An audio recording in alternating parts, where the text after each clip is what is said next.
Is Superman the Luigi Mangione of the Absolute Universe? No, but Absolute Superman number 4 shows us that this is the persona the people of the Absolute Universe project onto Kal-El. We also get a great deal of world building.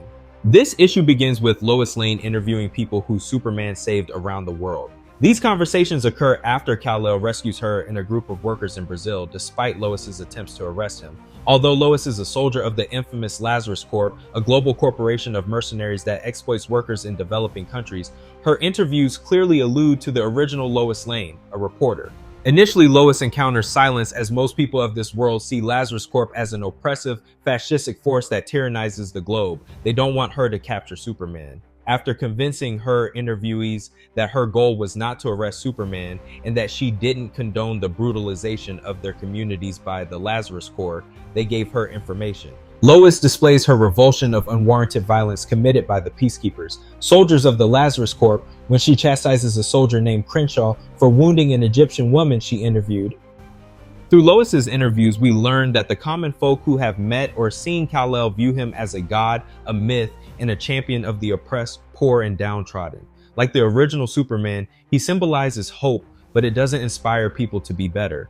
People praise Superman transforms into a god of wrath, a revolutionary from the stars destined to exterminate Earth's oppressors, such as the Lazarus Corp. Lois' search brings her to Orangi Town, Pakistan, where she finds the red dust of Kal-El's cape on a downed helicopter that appears to be halved by his laser beams. A call from her father, General Lane, interrupts her investigation. He scolds her for not taking a peacekeeper escort into town and her obsession with finding and talking to Superman. Lois retorts she needs the people she meets to trust her, and that Superman, despite engaging in conflicts with Lazarus Corp around the world, has killed no one. As Lois reminds her father that he, not she, is retired, he equips mechanical legs to the stubs at his thighs, and he jumps out of his wheelchair.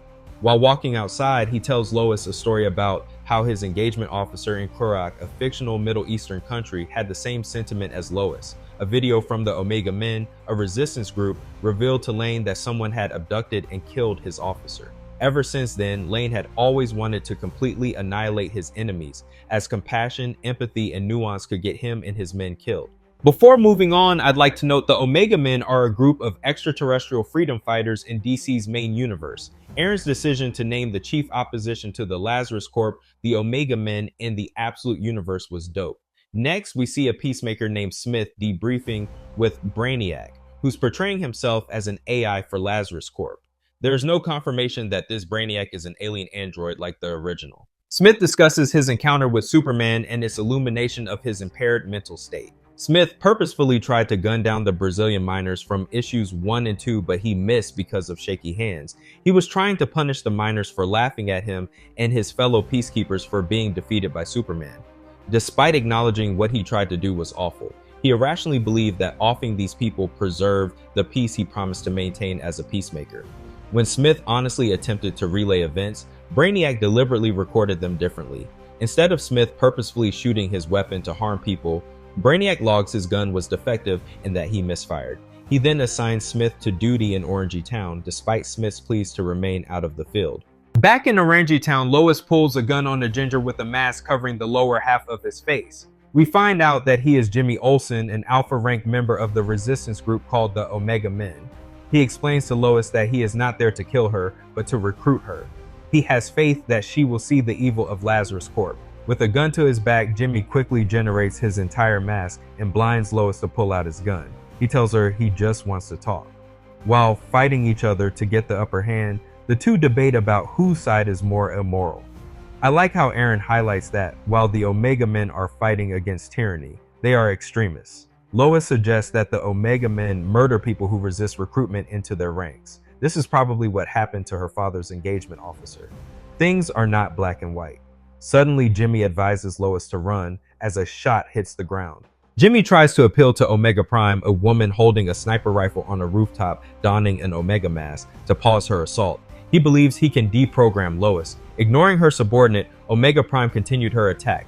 This drew the attention of peacemakers outside of town.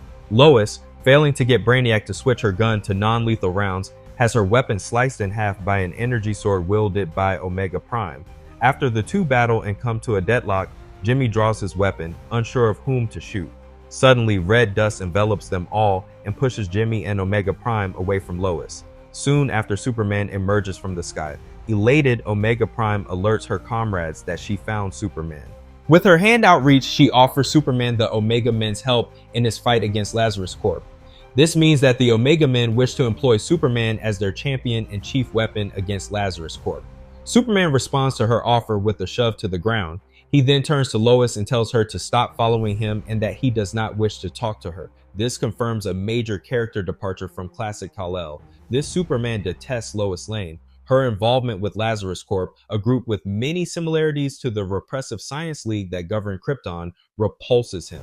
Finally, the Peacekeepers, including Smith, arrive on the scene with their guns drawn. Superman, like in issue 2, freezes them with his icy breath and flies away. Jimmy records the confrontation and Superman's departure into the sky on his phone. This is an obvious allusion to his main DC Universe counterpart, who's a photographer. Lois, annoyed, leaves the Peacemakers to thaw on their own while the townspeople laugh and record them. After this, in an alley, Omega Prime physically reprimands Jimmy for not eliminating Lois Lane. She claims he'll never rise above Alpha rank while engaging in naive shenanigans like trying to sway Lois Lane. Staring at the footage he recorded earlier, Jimmy reasserts that he's sure Lois will turn. This issue ends with an atrocity. Smith's fellow Peacemakers hold him down and put him in restraints as he's yelling. When he comes to, he inquires what happened as he stares at a group of dead and searing bodies. His comrades reveal he shot them all.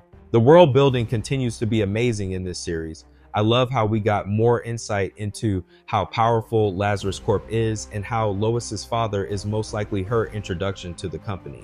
I wonder what Lazarus Corp's relationship with the United States government is, if the US even exists in the Absolute Universe. I love how Aaron continues to pay homage to the original Golden Age Superman, who was an enemy of exploitative businesses and politicians, while also distinguishing Absolute Superman as a mythical champion of the oppressed. Unlike the original Superman, who has grown to represent the establishment in many stories, Aaron paints Absolute Kal-El as a potential revolutionary. I give this issue a 9.5 out of 10.